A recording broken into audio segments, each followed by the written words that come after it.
Recently, Blizzard released an update as to why their servers have been going down over the last few days and why you haven't been able to play Diablo II Resurrected. In this video, I'm going to try to explain it to the best of my ability. We're going to read down through it, take a deep dive, and see what this might mean for the future of the servers on Diablo II Resurrected, and most importantly, for us players in the immediate future and in the long term. Let's take a look. So this is the article right here, Diablo II Resurrected Outages, an explanation, how we've been working on it, and how we're moving forward. I will say I do appreciate the transparency that Blizzard is having with Diablo II Resurrected. As someone that played D2 LOD for a very long time, we're not necessarily used to the full transparency about what's going on behind the scenes. I think back in those days, they didn't really want to release a lot of information for fear of people being able to abuse it. So it's good to know that they're doing this now and keeping us posted with all of what's going on. In the introduction to their article, they basically say that their server outages have not been caused by a singular issue. It's been many things that have popped up over time. They're solving each problem as they arise, and both mitigating short-term and long-term solutions. They go on to apologize for any character progression and items that players have lost. I appreciate the apology, but man, do I miss my 100% perfect Viper Magi armor. Rest in peace. They actually get into some pretty detailed explanations as to what's going on, what's causing this, and what they're going to do. They actually do a great job of explaining how their servers work in the first place as well. To give you the TLDR, they have a global server, or a global database, which all of your character information is inevitably saved to. This is basically Diablo II Resurrected's system of record, and in programming and database language, that's basically equivalent to the word of God. Whatever is in that database is true. That is the final information for your character. But the global database also has a few other databases known as these servers that we connect to that it communicates with. So for example, we have the Americas server, Europe, we have the Asia server as well that they talk about. So how it currently works is each one of those regional servers handles its own data, which it eventually communicates back to the global server. It currently communicates on quite a frequent basis, but you remember those character lockouts that we were seeing. This communication between those servers is directly what was causing that. Basically what was happening is that the information was changing on the regional servers so fast because of a very high number of players playing the game and a high number of games being created, that it was causing communication issues with the global server. They go on to mention other queries that were in these databases that were sort of obsolete and not needed, and were also very taxing to certain parts of the servers that they've completely done away with. And because they focused on keeping some of the legacy code from D2 LOD, some of those certain features that we were so accustomed to in Lord of Destruction were carried over but didn't really translate well into a modern player environment. For example, game creation and joining games. Like I said, there are a lot of people playing this game and trying to create and join games over and over. This becomes very taxing on the regional servers and can actually cause them to get sort of, for lack of a better term, out of sync with the global server. Now, when this happens, basically that is what causes your lockouts, right? So when we were seeing those lockouts where it says your character's already in a game on the server, that's basically what was happening. There was a big miscommunication between the global server and the regional server. They say, and I quote, in 2001, there wasn't nearly as much content on the internet around how to play Diablo II, quote unquote, correctly.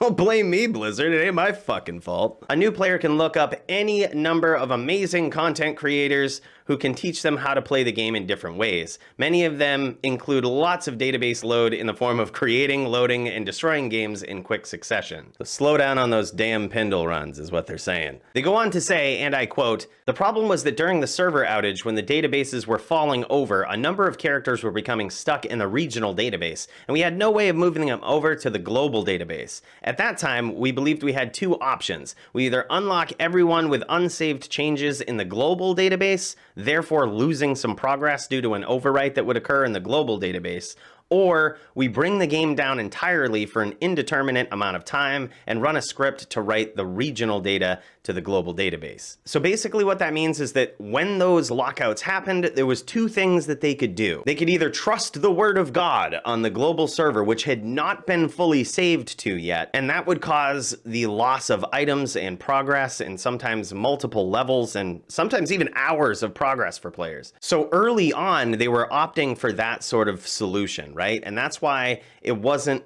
long that the servers were down when we first saw the lockouts, because it's a pretty easy fix. All you do is just wipe out the data on the regional databases and replace it with the existing Word of God data in the global database, and then the information on your regional and global databases match up and the character is unlocked. They noticed that this was causing some significant rollbacks though, and players were really getting upset about losing their items in progress. So they didn't anticipate that problem, and they didn't really like that solution either, but at the time it was the most efficient one to implement. But the other option that they have is that they can write a query that imports the data that was saved to the regional servers over to the global server. So this is what they've opted to do in the recent outages on the server, right? The ones that we saw over the past weekend, the ones that we've seen recently, usually happening in the early morning hours. The reason they've been down for hours on end is they are writing queries that import the data from the regional servers to the global one. This is essentially the safer fix because that allows players to hold on to more recent save data or more recent data based on the server they were just on. So that's definitely the best way to unlock characters. However, it takes a lot longer, and that's why we've been seeing server outages last a lot longer over the last few days. They then go on to talk about what they're doing about this, and one of the big things is rate limiting. We are limiting the number of operations to the database around creating and joining games, and we know this is being felt by a lot of you. For example, for those of you doing Pindle skin runs, you'll be in and out of a game and creating a new one within 20 seconds. In this case, you will be rate limited at a point. When this occurs, the error message will say there is an issue communicating with the game servers. This is not an indicator that the game servers are down in this particular instance. It just means you have been rate limited to reduce load temporarily on the database in the interest of keeping the game running.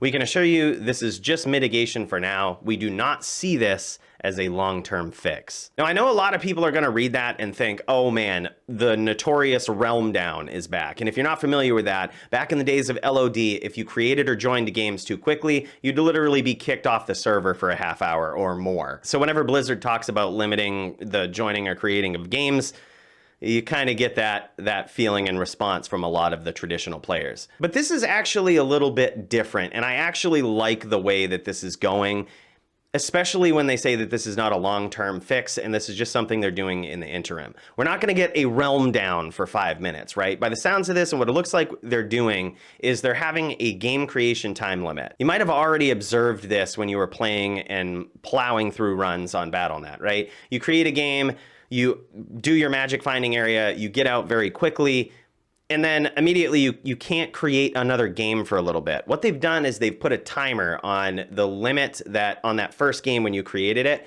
you cannot create another game for, and I'm just making this number up, let's say it's 30 seconds. So if you happen to create a game, join it, and you're done, you save and exit within that 30 seconds and try to create another game, you will not be able to create or join one until that 30 seconds is up. If I'm being reasonable about this, I'm not upset here. I understand the difficulty of communicating between different servers, how taxing that can be on a very large scale. And I think a 30-second fix approximately, or a 30-second delay in game creation, hell, even if it's a minute, is the right thing to do, especially if it prevents the servers from going down for extended periods of time. The other thing that they're doing to sort of mitigate the problem is login queue creation. They say this past weekend was a series of problems, not the same problem over and over again. Due to the revitalized player base, the addition of multiple platforms, and other problems associated with scaling, we may continue to run into small problems. To diagnose and address them swiftly, we need to make sure the herding large numbers of players logging in simultaneously stops. To address this, we have people working on a login queue, much like you may have experienced in World of Warcraft. This will keep the population at the safe level we have at the time, so we can monitor where the system is straining and address it before it brings the game down completely. To their credit, that is probably a necessity, right? Like even moving forward, maybe not limiting the number of people, but having some sort of queue where people are logging in at different timestamps. You know, there's not multiple accounts that are allowed to log in at exactly the same time. But doing something like this, I think, is definitely a step in the right direction, and I'm actually surprised it wasn't there in the first place. And the third thing that they're doing is breaking out critical pieces of functionality into smaller services, right? So there's a whole bunch of things that go on BattleNet that you may not notice that are taxing the servers. So for example, populating the names of games is something that actually does tax out the server when you consider that there are, you know, hundreds of thousands of people doing that. It's basically a query that is probing the server, asking it questions and returning results, and is expected to do that very quickly for a large number of players. So they are, and I quote, breaking out critical pieces of functionality into smaller services. This work is both partially in progress for things that we can tackle in less than a day. Some have been completed already this week, and also planned for larger projects like microservices, for example, the game list that we talked about. Once critical functionality has been broken down, we can look into scaling up our game management services, which will reduce the amount of load. So what they have discovered, and a possible solution to all of these server outages and character lockouts, are these three things in summary, right? Rate limiting, they're limiting the number of games that we can create in a short time period. They're implementing a login queue creation, making it so that players have to log in succession, not necessarily all at once. And of course, breaking out critical pieces of functionality into smaller things that are less taxing on the server. Now, I know that it's easy to see an article like this and be like, fuck you, Blizzard, like, you're just messing with us. I will remind you, this shit is critical, man. Like, it's so hard to run a server when you have hundreds of thousands of people playing on it and changing the information by the second. So although it's a slight inconvenience at this point, I take this article as sort of a good note and a very good update for us as players. They're letting us know that there are some things that they wanted to do, but based on modern player behavior, it's becoming very taxing on the server.